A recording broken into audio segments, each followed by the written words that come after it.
All right, guys, welcome to the channel. This is Jay Mancini. You already know what we do. We keep the wheels rolling and the cash flowing. Today, guys, I'm going to be answering your questions. So, guys, listen, we have a lot of questions that come in, and I get a lot of DMs, I get a lot of comments. I get a lot of emails, guys. So one thing that I'm trying to do is I'm trying to get everybody to send me an email so that I can get to you. You know, there's a lot of different ways that you can obviously contact me, but one thing that I can tell you, if there's something you really want to know and you want me to try to get back to you, make sure you send me an email. It's info@jmancini.com. So today, guys, I'm going to be answering your questions to those that send me an email. Let's go. So I got a question here from Adrian. Hey, Jay, how's it going? My name is Adrian. I got a question. I got a situation. I'm an owner operator. I got 3 belly dumps. I did some sub work for a company. They owe me money and don't want to pay. What can I do? I'm in a bad predicament and behind on bills. Thank you. Adrian, I'm sorry to hear this, but brother, you won my suggestion. The first thing that I would do if I was in your situation, Adrian, is first of all, I would find out, okay, who did this company do the work for? So let's just say that the name of the company is ABC Construction, okay? What I would do is I would find out who did ABC Construction do the work for. In other words, who hired ABC Construction to do the job, right? So you got to keep one thing in mind, whether it's a subcontractor or a contractor,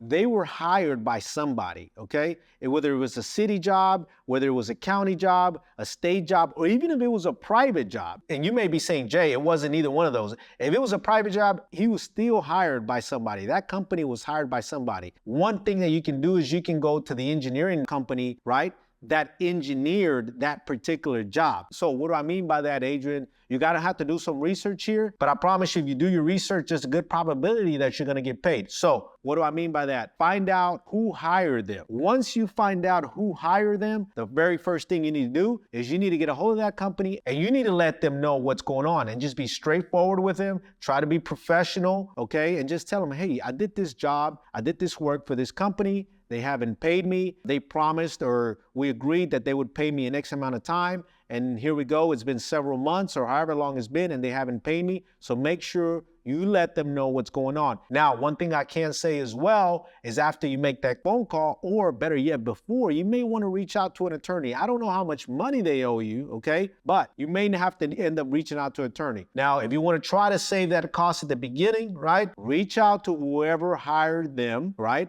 In this case, let's just say ABC Construction, make that phone call, let them know what's going on, and then just be very transparent. Be like, I'm trying to resolve this in a timely manner. Otherwise, I'm going to have to take legal action. Now, hopefully, they may be able to resolve that situation for you. More than likely, what they would do is they're going to get in contact with the company that owes you the money, and they're going to basically tell them, hey, you need to pay this business, or you need to pay this trucking company because they did work for you and you're doing work for us. And now we may be getting ourselves in a legal situation. So with that being said, again, reach out to them. And if they do not, for whatever reason, resolve something within the first 2 weeks or so, then I would go ahead. I would seek a legal counsel, and I'm sure the first thing the attorney would probably do is send a demand letter, demand of payment to that contractor. So I got a question here from Latasha. Latasha says, my husband will be transitioning from the military to a civilian next year. He's finishing up, looking to start his own business.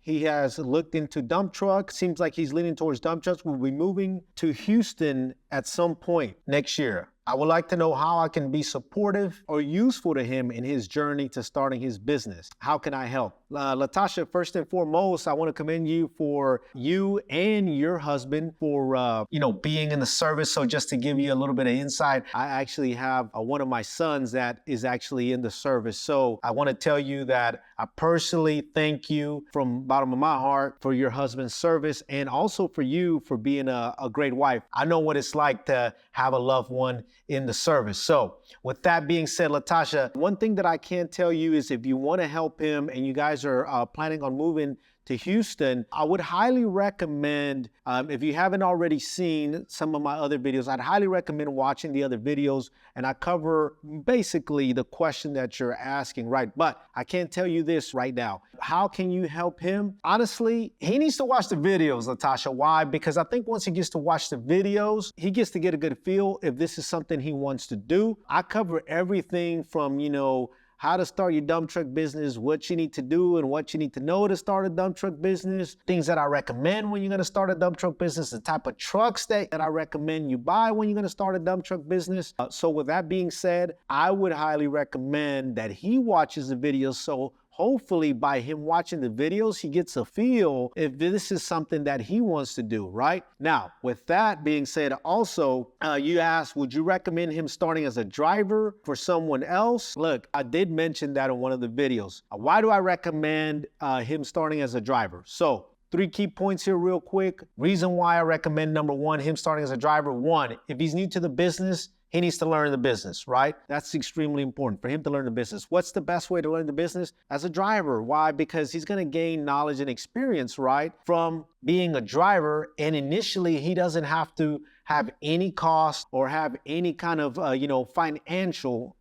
Initially, he doesn't have to have any financial startup costs, right? As being a driver, he gets to learn the business. He gets to know the routes. He gets to know, hey, what to do, what not to do when I'm driving a dump truck. But most importantly, he gets to meet people, right? Without, again, initially having any startup costs, right? And number two, honestly, he may get into the dump truck business as a driver and may not like the business. And that's just being transparent with you, right? So what happens if he doesn't like the dump truck business and he's a driver? No big deal. He already has a CDL. He can go on to another type of transportation, right? There's many different things like you mentioned here. I think you mentioned septic trucks. He can go back to septic trucks, right? So being a driver, again, he doesn't have that initial investment of buying a dump truck. He can basically, what I call, try it out, see if he likes it. And then if he tries it out, he likes the dump truck business, is something that he thinks he would like to do, then he can move forward and say, you know what? I'm ready to buy my own dump truck. The third point is, I always mention this in my videos, him getting to know people, him getting to know individuals in the dump truck business, that's gonna be extremely important as well, right? So this he can kind of leverage by being a driver. As he drives for somebody else, he gets to leverage that, right? He gets to know people, he gets to make contacts. One thing I highly recommend is for him to get to know the brokers. Who are the brokers that are hiring dump trucks? Because at the end of the day, when he first starts off, he might have to go that route, going with a broker, or he could go directly with suppliers, right? But he's not gonna know that